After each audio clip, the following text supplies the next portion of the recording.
A paz do Senhor Jesus, juventude abençoada por Deus.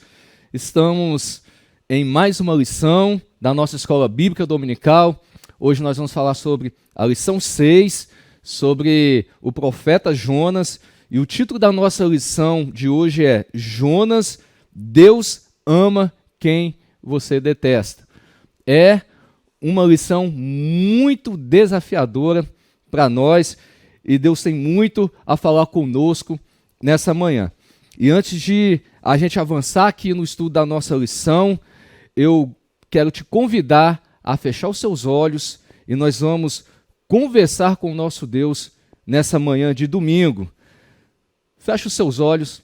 Senhor, nós te louvamos, nós te bendizemos. Bom, meu Deus, é entrar na presença do Senhor. Te louvamos por ter deixado, Deus, a Bíblia, a palavra do Senhor, para nos instruir. Importa que o Espírito Santo fale conosco neste momento.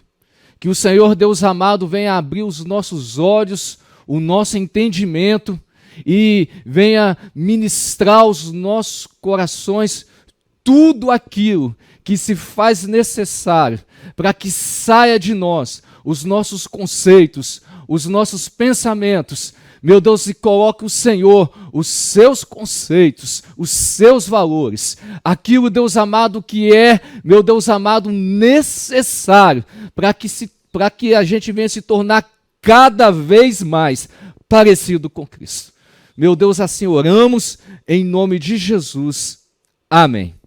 O texto do dia diz o seguinte: e Deus viu as obras deles, como se converteram do seu mau caminho, e Deus se arrependeu do mal que tinha dito lhes faria e não o fez. Jonas, capítulo 3, versículo 10. Antes da gente falar da síntese, eu quero convidar você a compartilhar esse vídeo. Quero convidar você, nesse momento, que ainda não se inscreveu no nosso canal, a fazer isso, né? Dá um like aí também, para ajudar a essa mensagem ser ainda mais vista nas nossas mídias, através da tecnologia.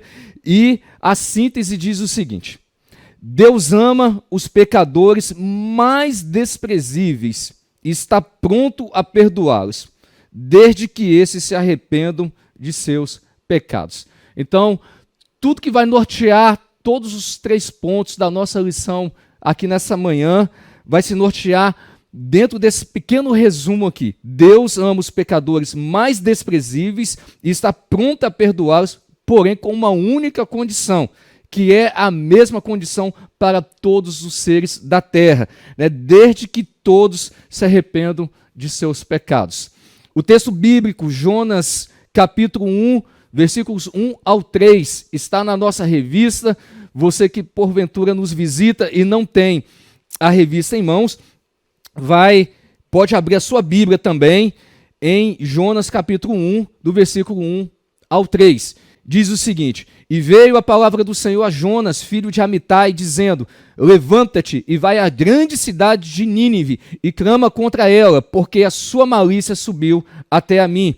E Jonas se levantou para fugir de diante da face do Senhor para Tarsis, e descendo a Jope, achou um navio que ia para Tarsis, pagou, pois, a sua passagem, e desceu para dentro dele, para ir com eles para Tarsis, de diante da face do Senhor. A introdução diz o seguinte: o livro de Jonas tem uma mensagem singular em relação aos demais profetas. Ele nos oferece a lição de que o amor de Deus não estava circunscrito apenas a Israel. O fato de Deus ter escolhido Israel não significa que havia desprezado as demais nações. Isso aqui chama muito a nossa atenção, né? Porque às vezes nós temos esse conceito de que por Deus ter levantado Israel como uma nação sacerdotal, às vezes nós não entendemos que o objetivo de Deus ter separado Israel era como nação sacerdotal, né? Israel seria responsável por levar a palavra de Deus de pregar Cristo às outras nações, né? E às vezes nós, nos nossos pensamentos, achamos que Deus desprezou as demais nações, não amou as demais nações, somente amou Israel. Não, Deus separou Israel, Deus amou Israel também, como também amou as demais nações também. Mas a finalidade, o grande objetivo de Deus para com Israel foi Deus ter feito de Israel uma nação sacerdotal, né?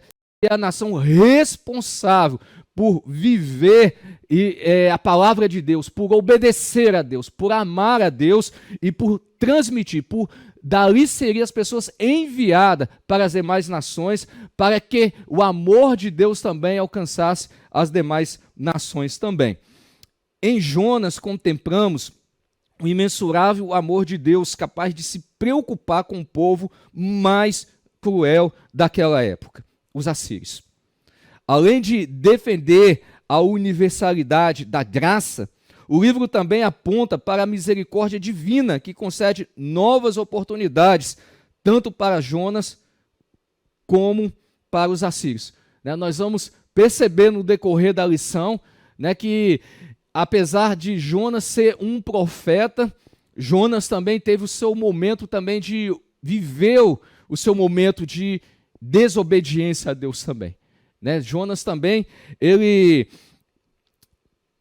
se colocou contra a uma ordem de Deus. Ele acabou não querendo obedecer, seguir uma ordenança do próprio Deus, seguindo os seus próprios pensamentos, seguindo suas próprias vontades.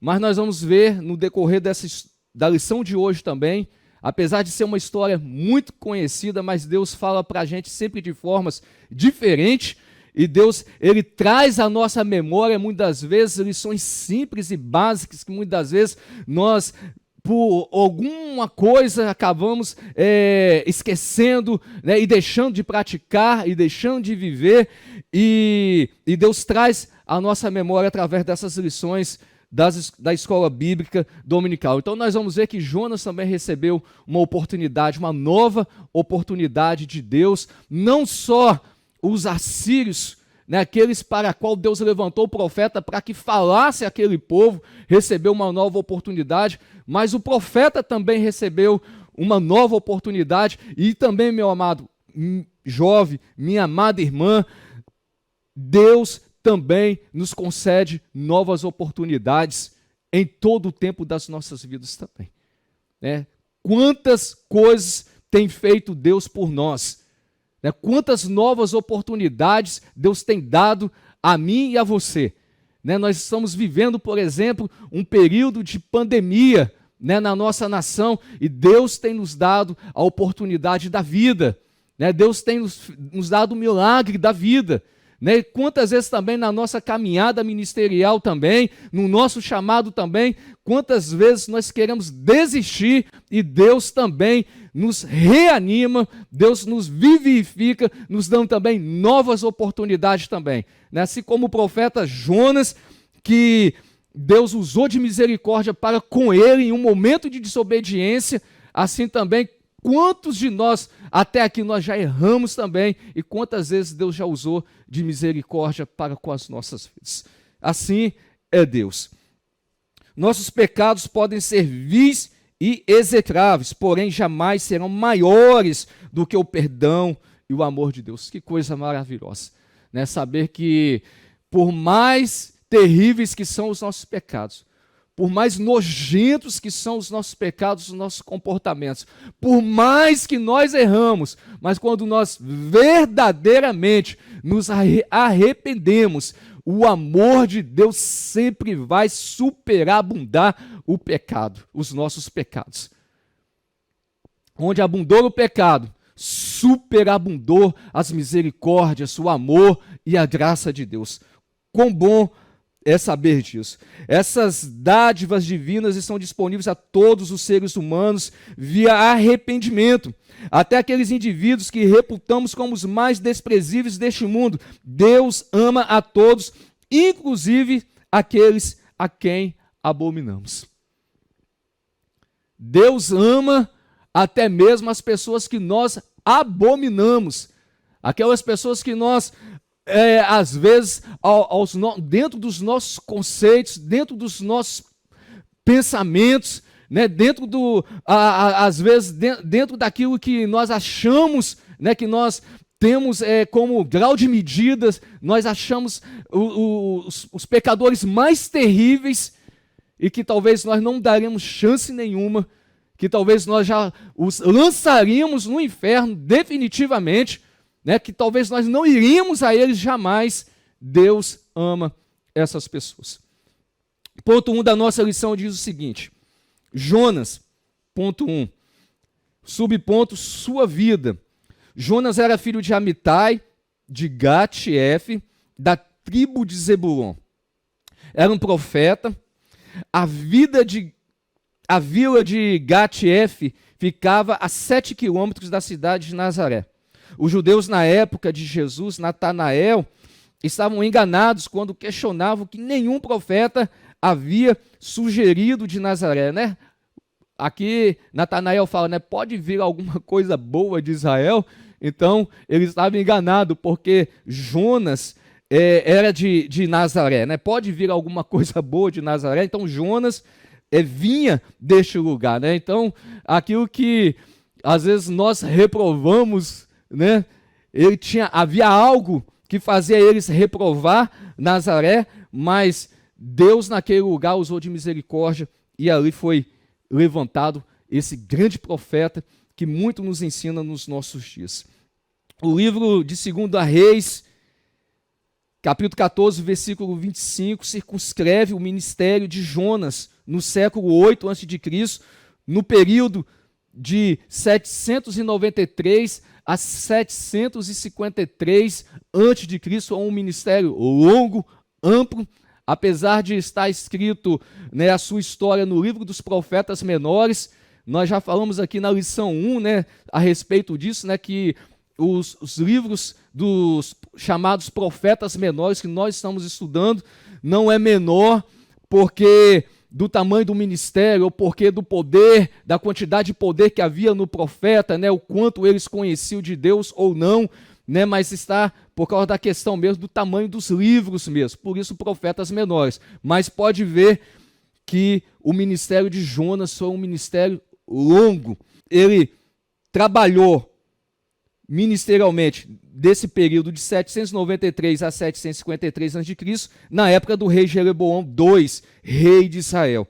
Ele profetizou a expansão geográfica e a prosperidade política de Israel, antes dos triunfos de Jeroboão II.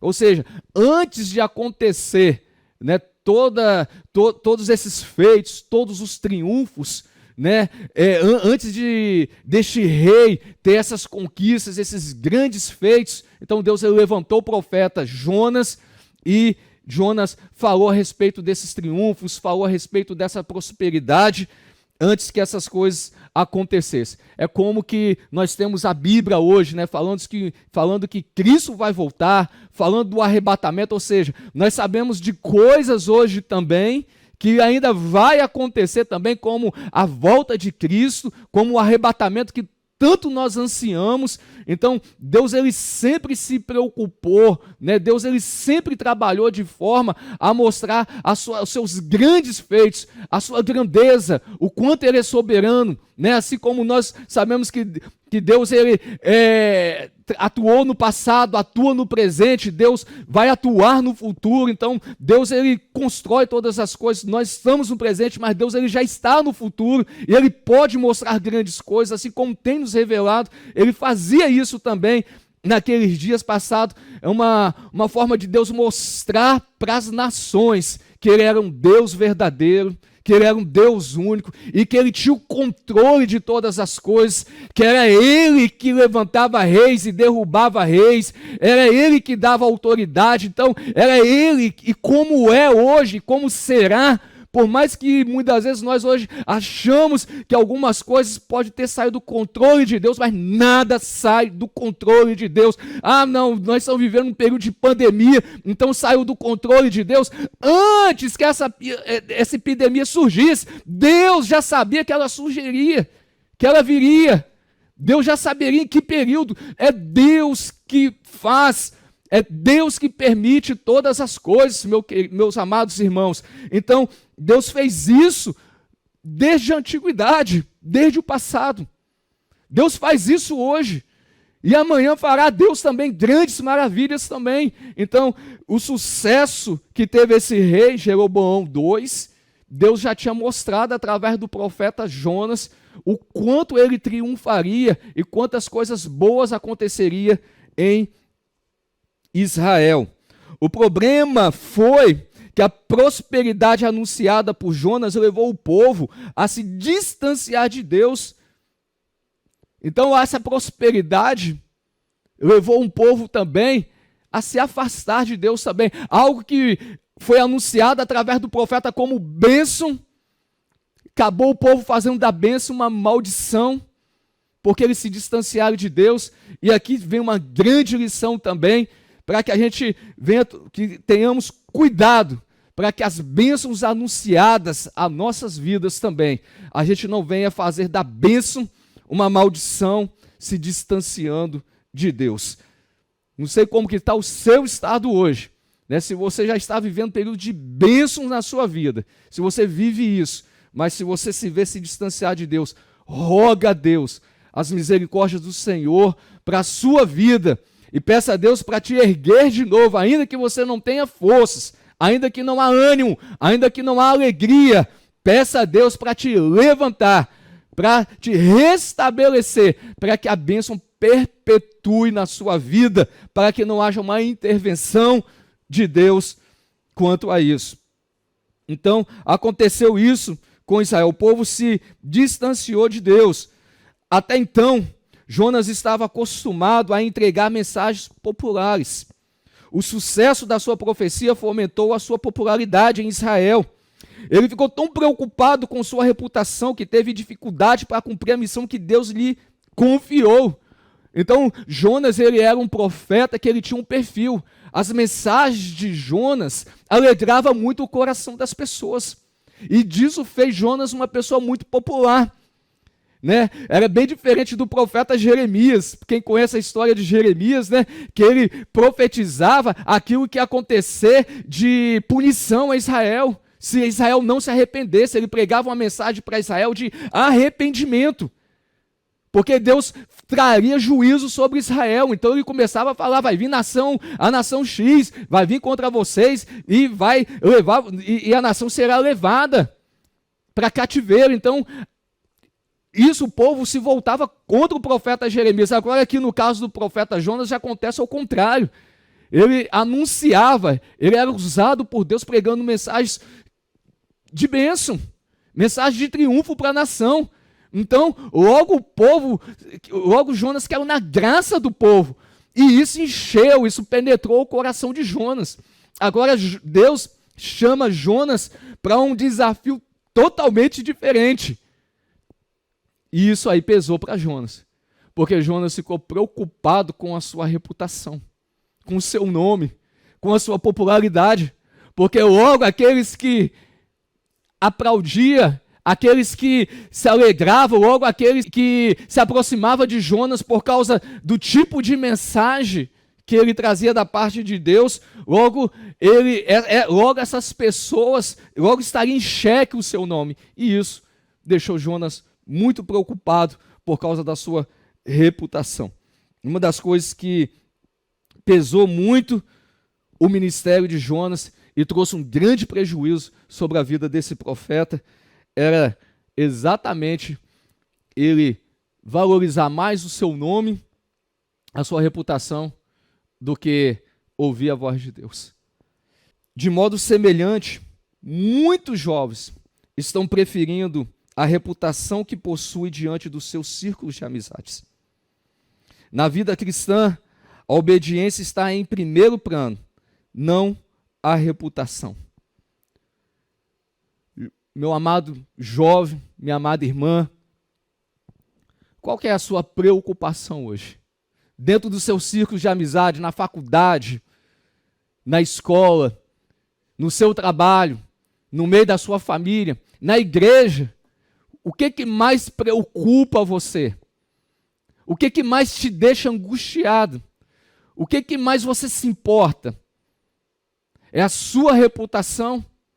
Diante de uma palavra bíblica de Deus, diante de uma ordenança de Deus, nós, assim como Deus ele deu uma ordem ao profeta, assim como Deus ele deu uma missão ao profeta Jonas, talvez você fale assim, ainda bem que eu não sou uma profeta, ainda bem que eu não sou um profeta, que Deus não me deu uma missão tal como a de Jonas, mas nós temos na nossa vida, apesar dos nossos chamados, apesar do nosso ministério, apesar daquilo que é a nossa vocação ou dom natural que Deus colocou em nós, apesar daquilo que nós fazemos na igreja, apesar dos nossos deveres, das nossas obrigações, Deus deu uma missão tão poderosa a nós, tão forte, tão impactante a nós, como que Ele deu também a Jonas. E a maior missão que nós temos na nossa vida é fazer a vontade de Deus, é viver a palavra de Deus.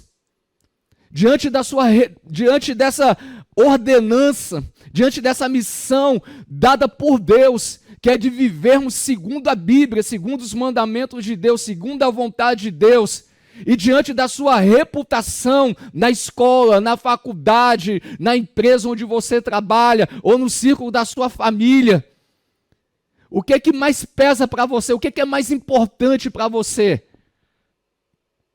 O que é prioridade na sua vida? Diante das brincadeiras erradas, na escola ou em qualquer outro lugar, você vai participar das brincadeiras, das piadas, você vai se envolver em questões onde não deve o cristão se envolver, simplesmente para manter a sua reputação como, não, eu preciso de ser amado por todo mundo onde eu estiver. É impossível sermos amados por todo mundo neste mundo. Porque a Bíblia, Deus ele nos chamou para ser sal da terra e luz do mundo. Vai haver situações e circunstâncias nos ambientes onde nós vivemos que você vai precisar de se posicionar. E na hora que você se posicionar, as pessoas vão para a gente ter inimigos, para a gente ter inimizades, basta a gente falar aquilo que nós pensamos. Basta nós agirmos conforme a vontade de Deus. Então, muitas vezes, o mundo vai nos odiar. Cristo falou isso, que o mundo nos odiaria por nós amarmos a Cristo, por nós fazermos a vontade de Deus. Então, o que mais te importa agora? É ser querido pelo mundo ou ser querido por Deus? Porque não dá para ficarmos em cima do muro. Nós temos que ter um posicionamento nessa terra. Mas o mundo está caminhando para o inferno, está caminhando nas trevas. O mundo está já debaixo de maldição, está debaixo de sentença. Mas nós estamos caminhando para o céu, nós estamos caminhando com Cristo. Nós temos um alvo, nós temos um objetivo. Nós sabemos onde nós queremos chegar.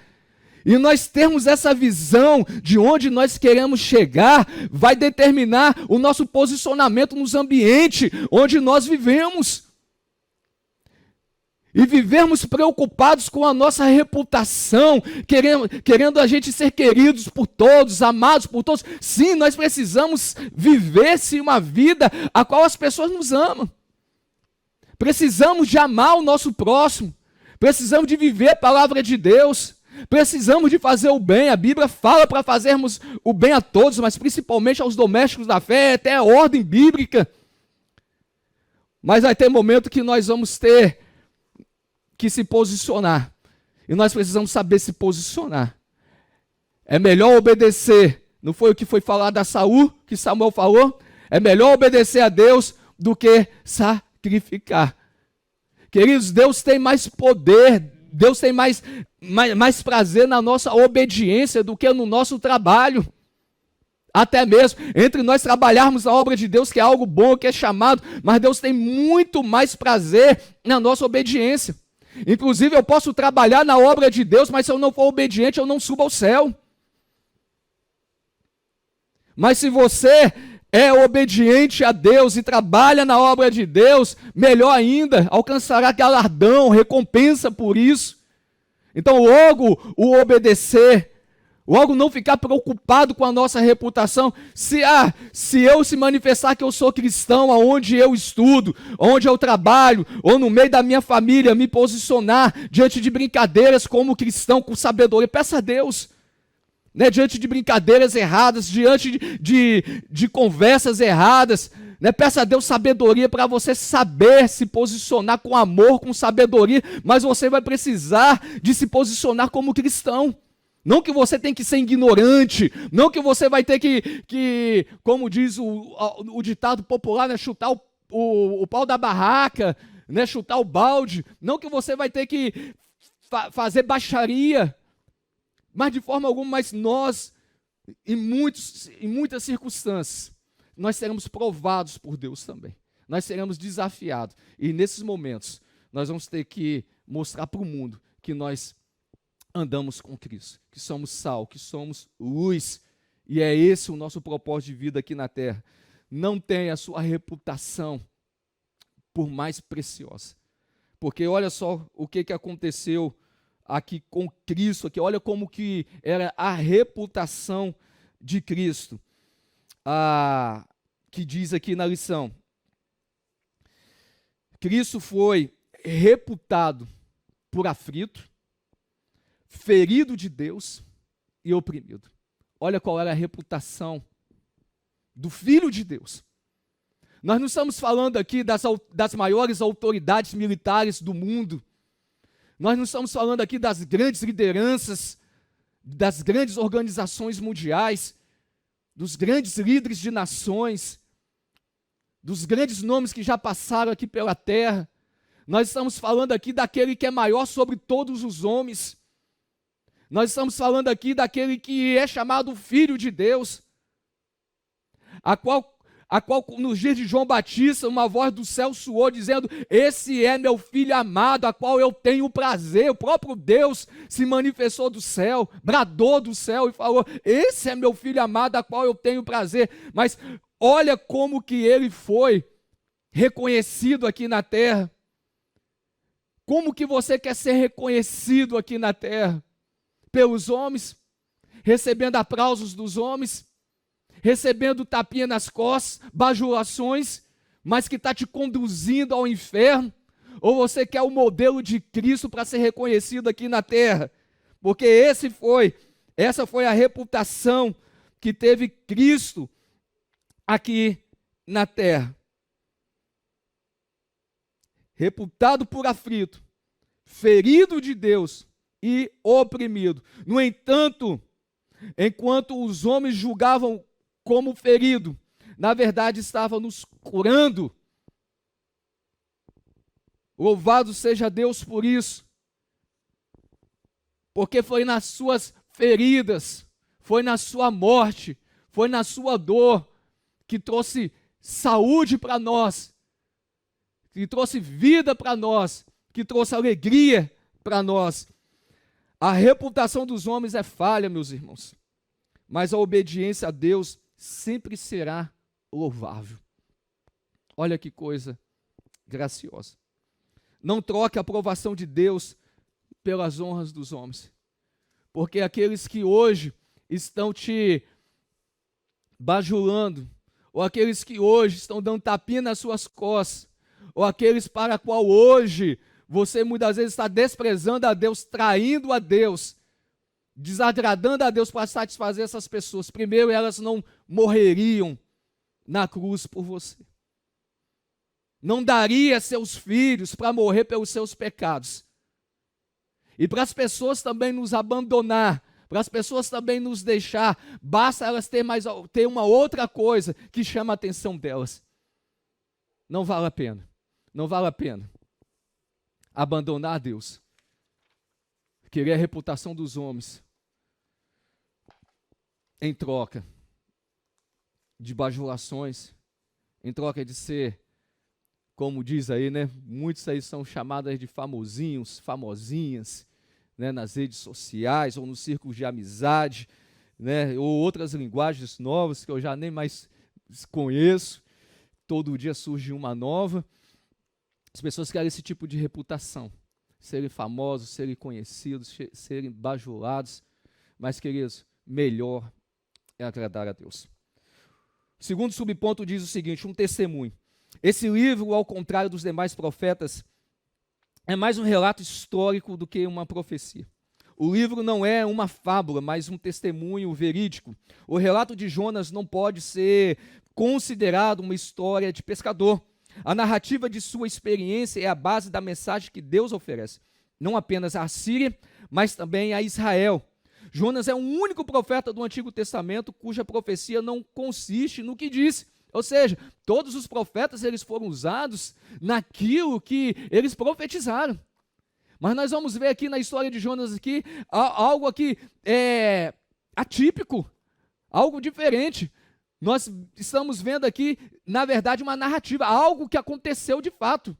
Né? Jonas ele viveu a mensagem que ele deveria pronunciar, verbalizar, digamos como os demais profetas. Na verdade, Jonas ele viveu essa história. Olha que coisa interessante que aconteceu aqui na história de Jonas, que é algo muito peculiar que aconteceu. Deus oferece não apenas a Síria, mas também a Israel. Jonas é o único profeta do Antigo Testamento cuja profecia não consiste no que disse, mas no que viveu e testemunhou. Ele é o próprio autor do livro. Né? O profeta Jonas, quem escreveu o livro de Jonas? Né? Pergunta bem básica, né? O próprio profeta Jonas que é o autor. Alguns chegam a duvidar de sua autoria pelo fato do livro ter sido escrito na terceira pessoa. Alegam que o livro é uma biografia e não uma autobiografia, né? Jonas falando de si. Porém, era comum ao escritor hebraico relatar a sua própria história dessa forma. Então, para o povo judeu, para o escritor hebraico, isso era muito comum, o que para nós, a nossa nação, é incomum. É provável que Jonas escolhesse e escrevesse dessa forma como uma espécie de exortação para si mesmo e para a nação de Israel. Sua história precisava ser divulgada, pois havia muita gente em Israel que pensava semelhante a Jonas. As nossas experiências com Deus podem ser poderosas ferramentas de edificação. Por isso devem ser compartilhadas com as pessoas. Eu quero te animar aqui, meu irmão, minha irmã, a compartilhar das suas experiências. Isso aí foi uma das coisas que levou Jonas a escrever a sua história. Porque ele sabia que assim como ele pensava a respeito do que Deus deu como missão a ele de levar a palavra também para uma nação tão pecadora, tão cruel, que nós vamos ver um pouquinho mais para frente, ele se opunha a isso. Então, ele queria que outros que pensavam igual a ele, que ele já tinha passado por todo o processo, aqui nesse ponto aqui da lição aqui, ou seja, ali já tinha acontecido toda a narrativa, desde o início, meio e fim da história de Jonas. Então, o autor pega parte desse princípio, desse ponto aqui. Então, aqui, Jonas ele tinha dentro do seu coração, dentro do seu íntimo, um propósito de que o que aconteceu com ele, para que outros não fizessem o que ele fez, não passassem, não cometessem o erro que ele cometeu. Então ele queria deixar isso escrito para ensinar as gerações futuras, para ensinar o seu povo, mas chegou até nós também, pela grande misericórdia de Deus. Então assim são suas experiências de vida também, meu amado. Talvez você passe por uma situação que hoje você não entende, mas Deus ele tem um projeto em cima disso, e amanhã você vai precisar de contar isso para outras pessoas, porque aquilo que talvez hoje te faz sofrer, amanhã vai edificar a vida de alguém.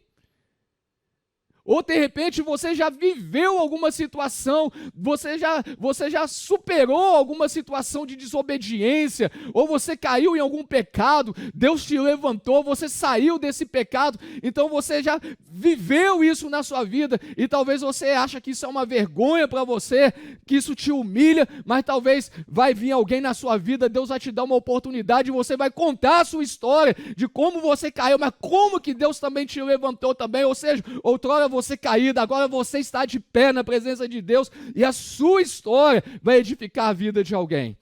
Mesmo que seja um ato de desobediência, mesmo que seja um pecado, que nem foi o caso de Jonas, um ato de desobediência, um pecado, mas um profeta pecou, um homem de Deus pecou, sim, quem Pecou por quê? Porque apesar do ministério, apesar do chamado, apesar de sermos chamados santos e santas, mas nós somos feitos carne, e nós estamos na terra, e temos que fazer de tudo para não pecar, mas é possível que venhamos a pecar, mas se pecarmos, nós temos um advogado diante de Deus, Jesus Cristo, Ele é fiel, queridos, para nos levantar.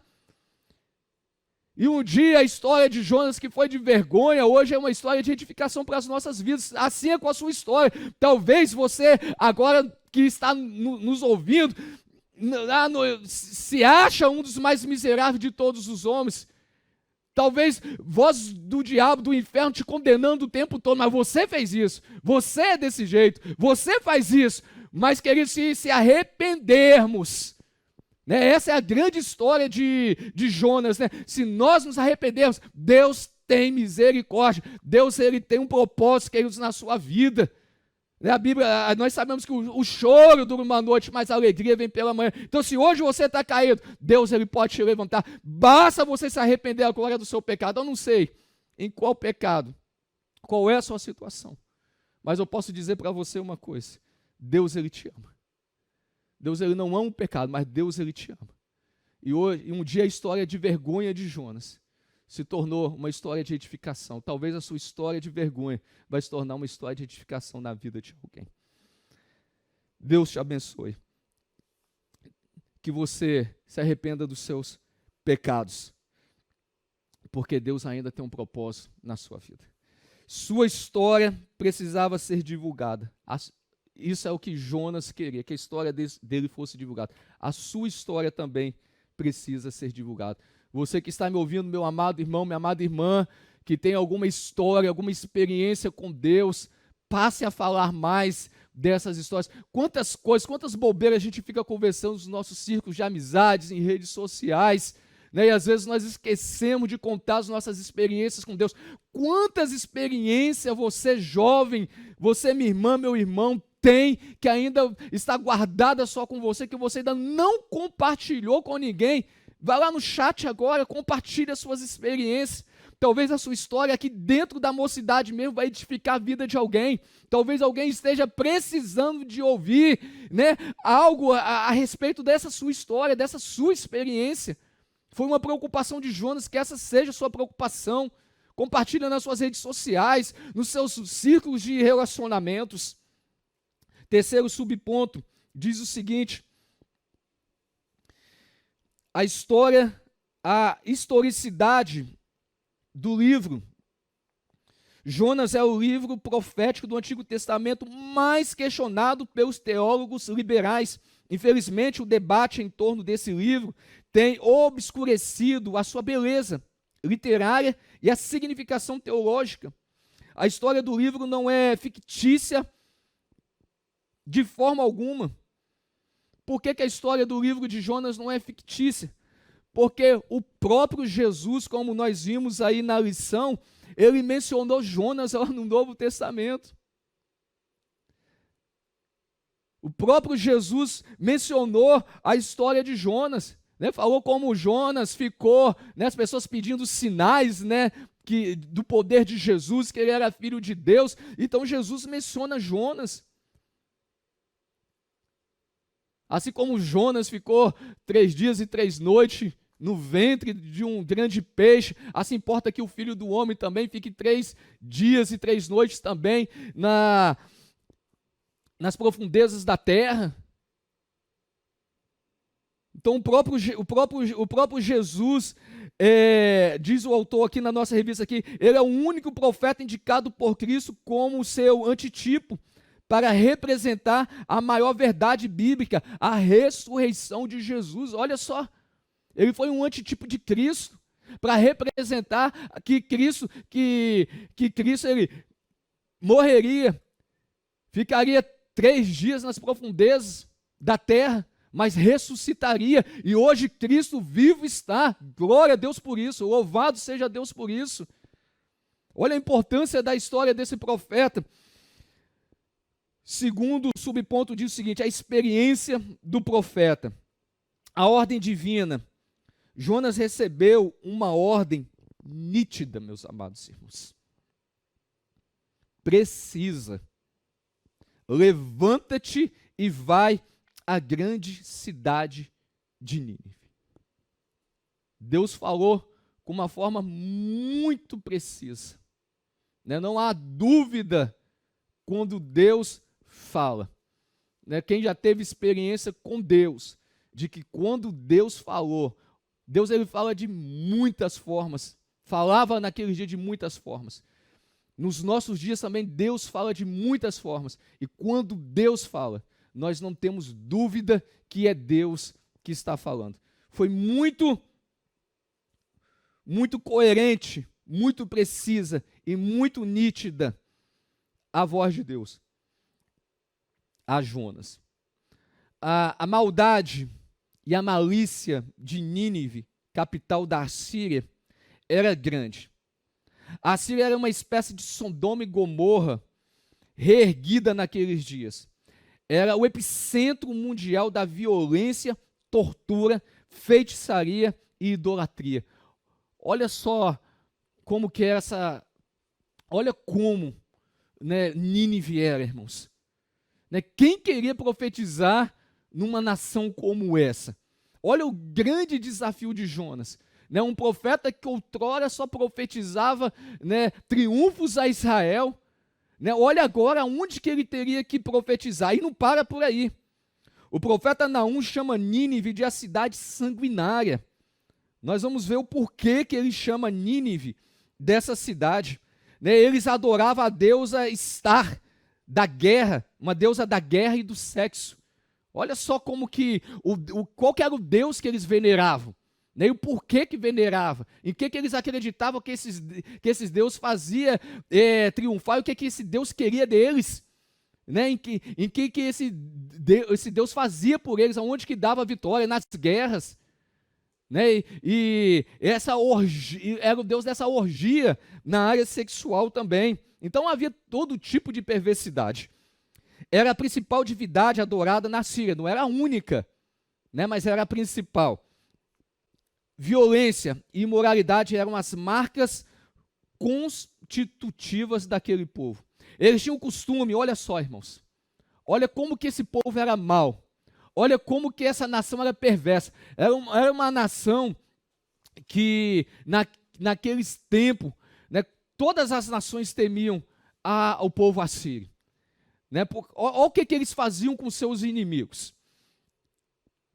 Eles tinham o costume de decepar as mãos, orelhas e narizes, vazava os olhos e esfolava vivos seus inimigos. Olha o que eles faziam.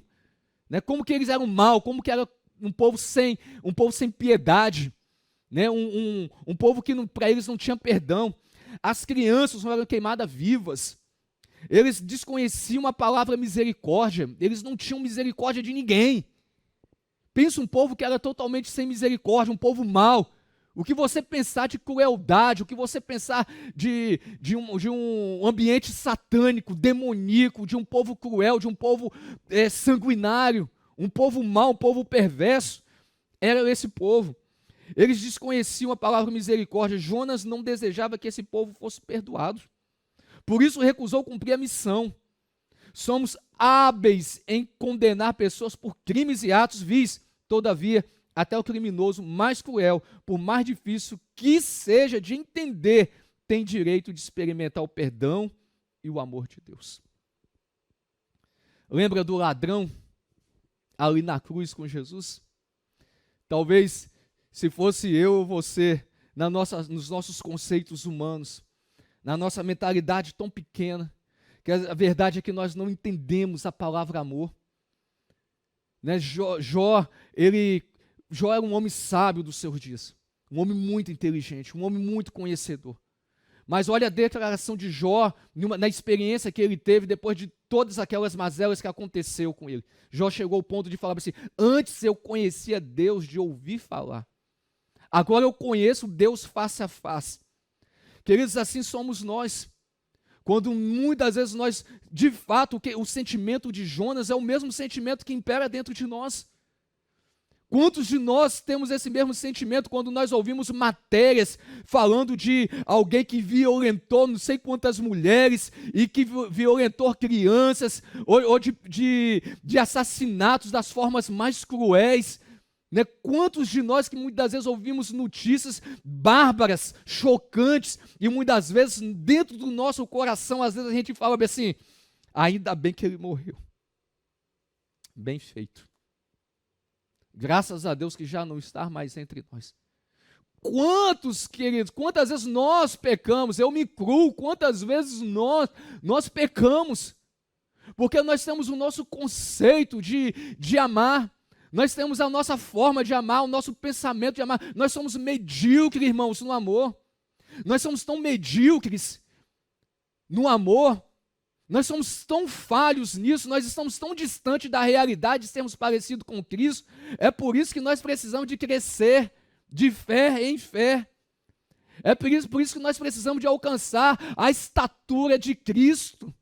É por isso que a Bíblia nos exorta o tempo todo a amar. Nós somos tão medíocres que às vezes dentro da nossa casa, por causa de uma palavra que alguém nos falou, a gente para de amar aquela pessoa. Às vezes nós abandonamos uma amizade de anos por causa de alguma coisa que a pessoa nos fez, de tão medíocre que nós somos de amor. Nós muitas vezes somos incapazes de não perdoar a pessoa por muitos dias, semanas, meses ou anos. É por isso que nós entendemos quão forte aquela palavra, aquela expressão de Jó. Eu conhecia Deus de ouvir falar, agora eu conheço face a face. Ele teve uma experiência pessoal com Deus, para ele conhecer Deus face a face. Quantos de nós, irmãos, que estamos nessa escola dominical nessa manhã, só conhecemos Deus na superficialidade? Nós ainda não tivemos experiências profundas com Deus. Quantos de nós vivemos na superficialidade, na religiosidade, somos religiosos? Quantos de nós que estamos há muitos anos, já aceitamos a Cristo, participamos da escola dominical, vamos aos cultos, mas somos ainda medíocres, nós ainda não conhecemos Deus face a face. Como que nós vamos ter condição então de amar? Os nossos sentimentos provam o quanto nós estamos distantes de Deus, o quanto nós não temos Cristo ainda, e quanto o amor de Deus ainda não impera em nós.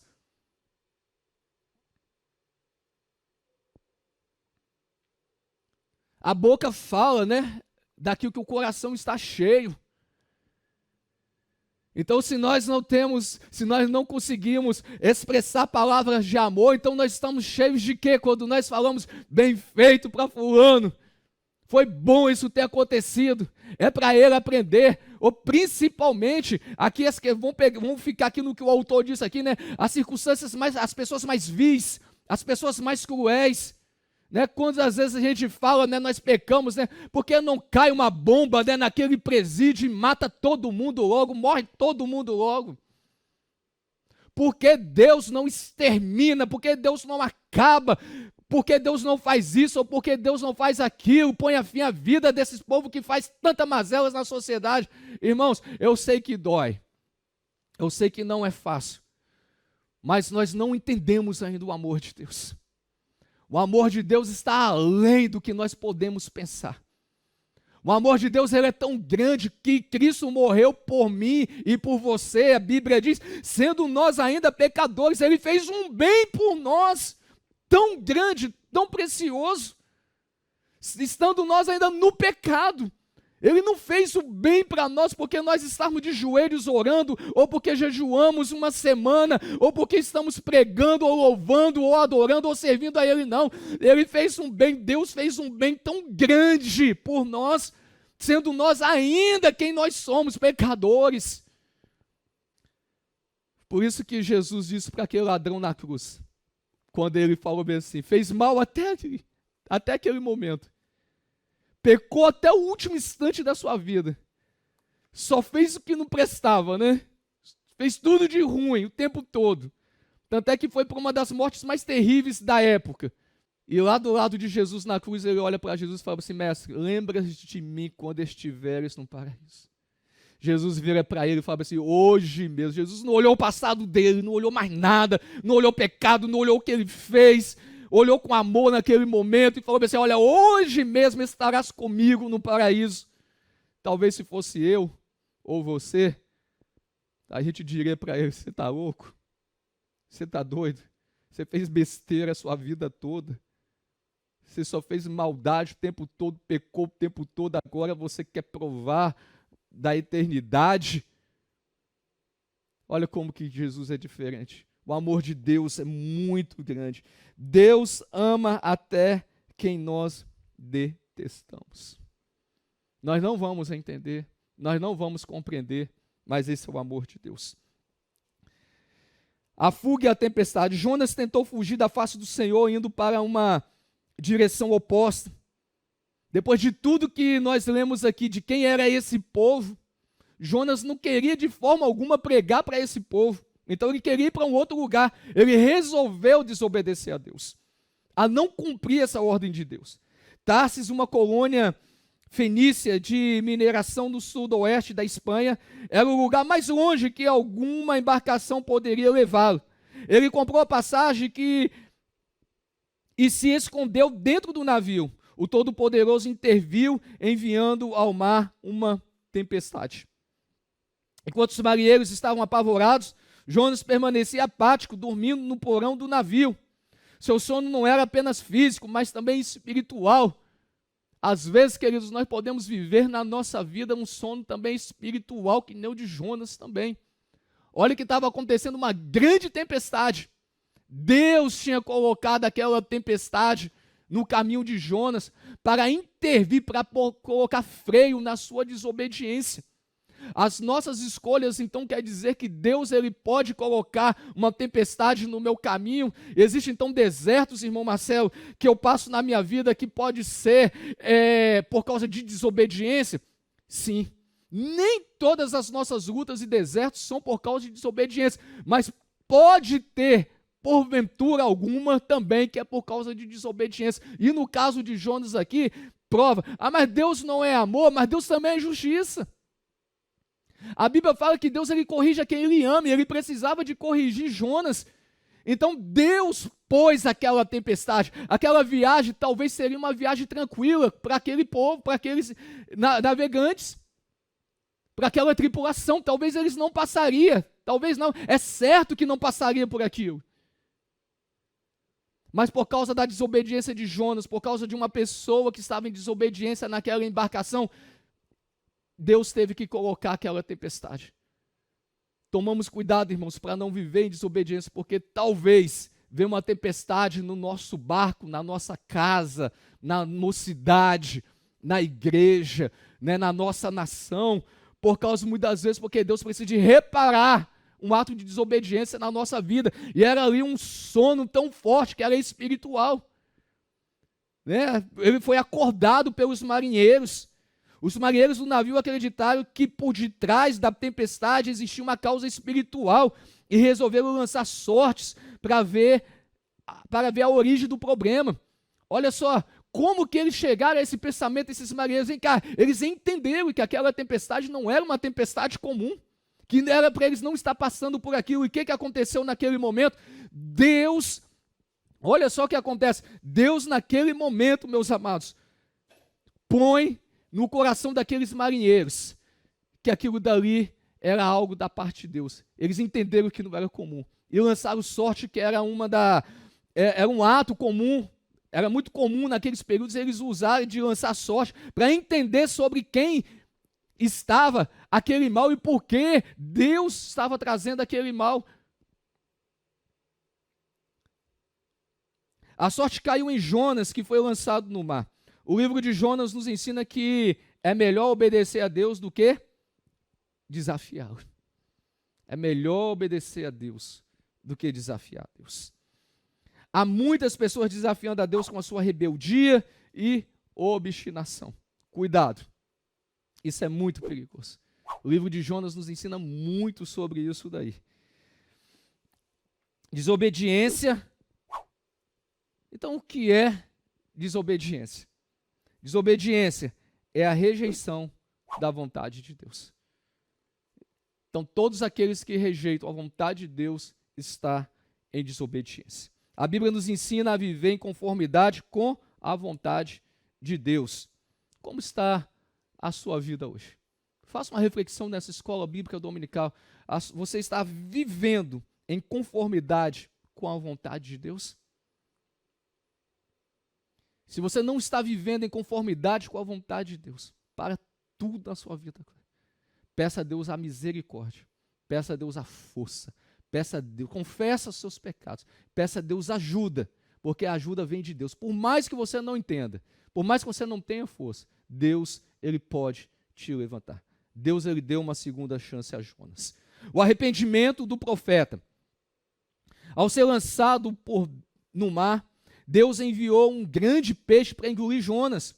O peixe não foi um dispositivo punitivo da parte de Deus, mas um instrumento do seu livramento. Olha que coisa maravilhosa. A sorte caiu sobre Jonas, lançaram Jonas no mar, veio uma grande bonança naquele momento. Talvez para Jonas ali ser lançado no mar, quando ele foi lançado no mar, talvez Jonas soubesse, agora é o meu fim. Para Jonas era o fim, por causa da sua desobediência, por causa do seu pecado, e com tudo que tinha acontecido, Jonas entendeu que era o fim dele. Mas, enquanto para Jonas ele entendia que era o fim, para Deus era o começo de uma nova história na vida de Jonas. Se você está vindo até aqui em desobediência e pecado, e se você acha que é o seu fim, que você vai morrer nessa vida, não siga com esse pensamento, que esse pensamento não é de Deus, é de demônios.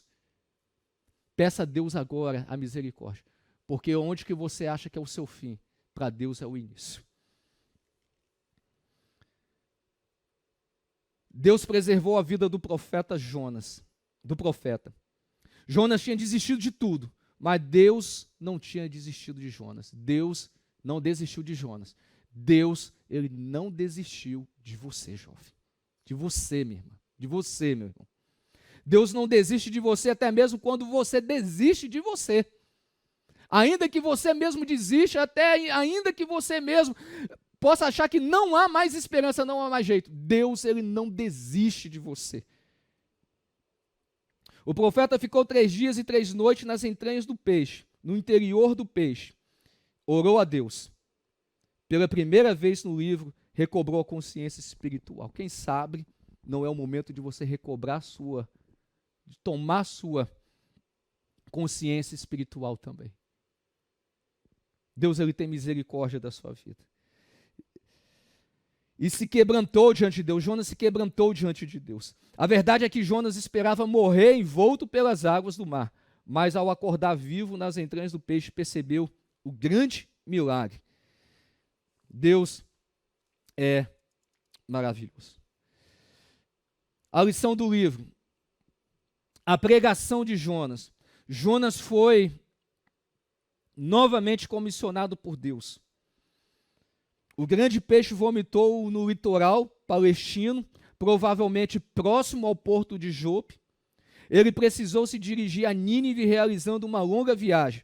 Chegando lá, a mensagem proclamada por ele foi catastrófica. Pareceu incondicional, pois Jonas não apresentou a possibilidade de salvação. Era uma mensagem de juízo e calamidade. O profeta anunciou, ainda 40 dias e Nínive será subvertida. Ou seja, a mesma coisa que aconteceu em Sodoma e Gomorra, aconteceria ali na cidade de Nínive. Só que ele não contava que aquela mensagem que parecia tão incondicional, mas aquela mensagem foi impactante ao coração dos ninivitas, que aquele povo, eles se comoveram, eles se arrependeram dos seus pecados, apregoaram o jejum e abandonaram as suas velhas práticas, se voltando para Deus. Olha só, tudo que nós lemos aqui no ponto anterior, de todos aqueles tipos de maldade e crueldade, aquele povo que aos olhos nossos humanos parecia não ter mais jeito, agora com uma palavra pregada por Jonas, né, não dando a eles nenhuma outra condição. Jonas estava ali de forma ali destemida, né, falando ali sem misericórdia. Deus teve misericórdia com a vida de Jonas, mas Jonas agora não estava tendo misericórdia ainda, mesmo passando por essa experiência de ser engolido por um grande peixe, não estava tendo misericórdia com a vida daquele povo, mas Deus tinha misericórdia, e aquele povo se arrependeu dos seus pecados. Eles não justificaram os seus erros. apenas clamaram pelo perdão divino. O arrependimento é uma via da restauração espiritual, e através daquele arrependimento, Deus, ele aceita e perdoa aquele povo. O segundo subponto, o descontentamento do profeta. O arrependimento dos ninivitas não agradou a Jonas. Ele ficou ressentido, no auge da angústia, revelou as causas que o levaram a fugir de sua missão. Ele temia pela misericórdia divina. Jonas, ele sabia, ele temia. Uma das coisas que Jonas não queria pregar é porque Jonas sabia de quem era aquele povo, mas ele também sabia quem era Deus também. Queridos, nós temos que saber quem é o nosso Deus na nossa vida. E Jonas sabia, como está escrito em Lucas capítulo...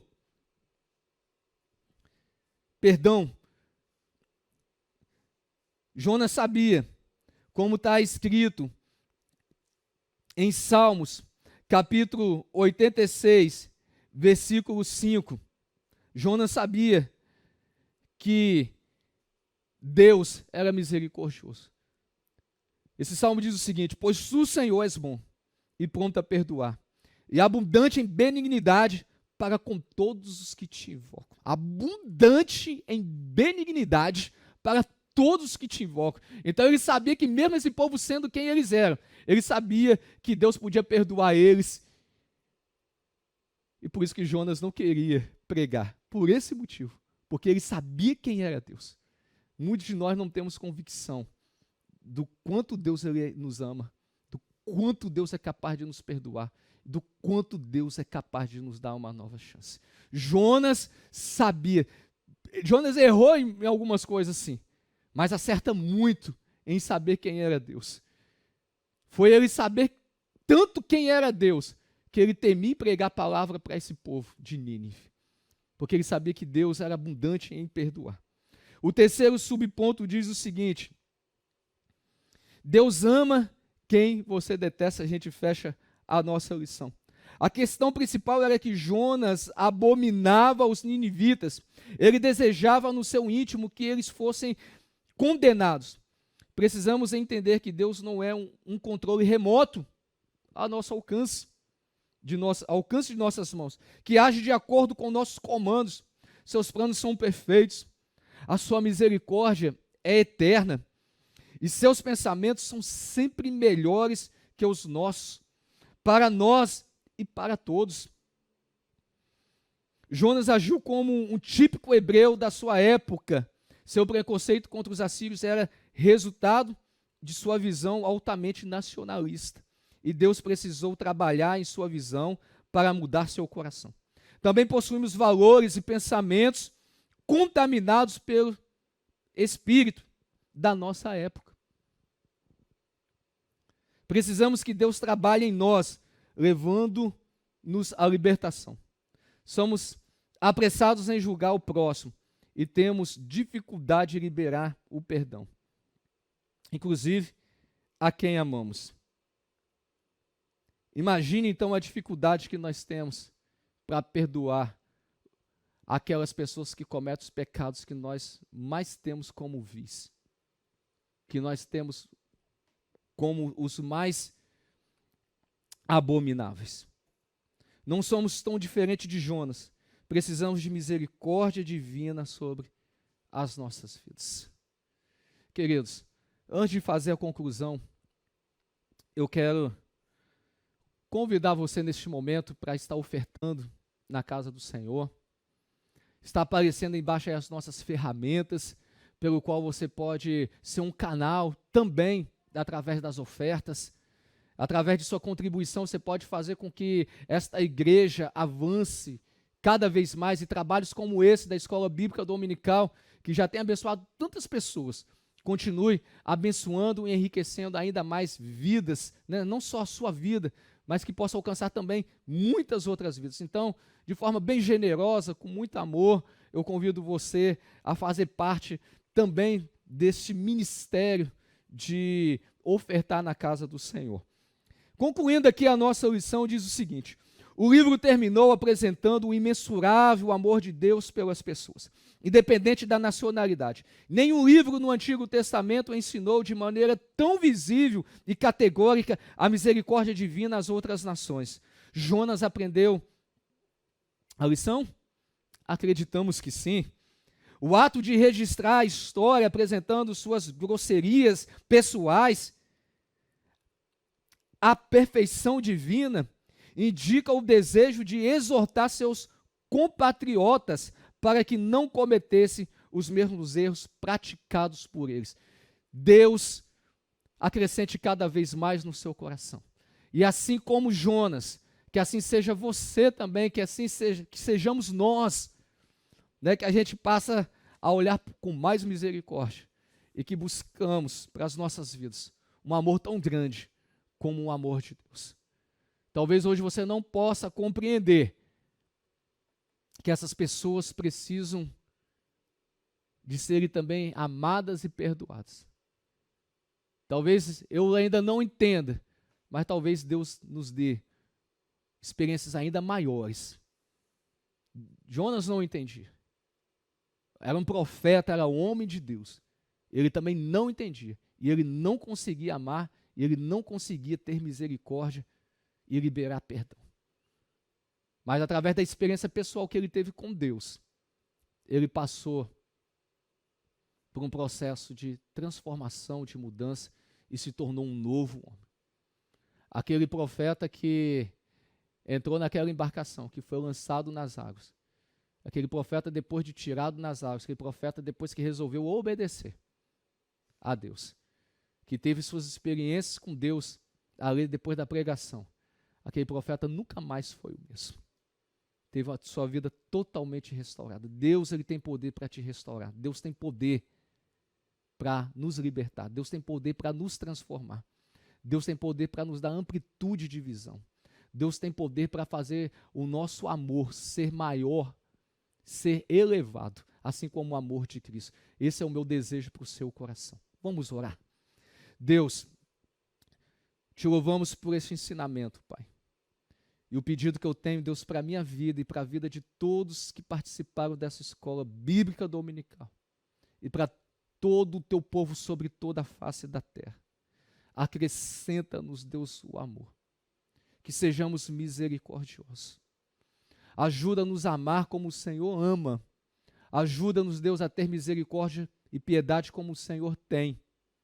Senhor Deus amado, nos tira, Deus nos liberta de todas as nossas mediocridades. Como somos miseráveis, como somos fracos, pequenos, como somos tão pobres, meu Deus. Pobre de amor, pobre de misericórdia, pobre da graça. Meu Deus, nos enche do Espírito Santo. Enche-nos cada vez mais do Senhor e nos torna cada vez mais parecidos contigo. Perdoa os nossos pecados, Deus, de condenar. Perdoa os nossos pecados de crucificar. Perdoa, Deus, os nossos pecados, meu Deus amado, de repudiar. Perdoa, Deus, os nossos pecados, meu Deus amado, de sermos tão impiedosos, meu Deus. Ajuda-nos, Deus, nas nossas fraquezas, nos liberta de todas elas, nos liberta de todo tipo de pecado, meu Deus. Ajuda-nos, meu Deus amados, a crescermos cada vez mais na graça, na misericórdia, no amor, no poder do Senhor. Enche essa juventude do poder do Senhor, Pai. Faça, Deus, cada um dos teus filhos e filhas mais parecidos contigo. Em nome de Jesus. Amém.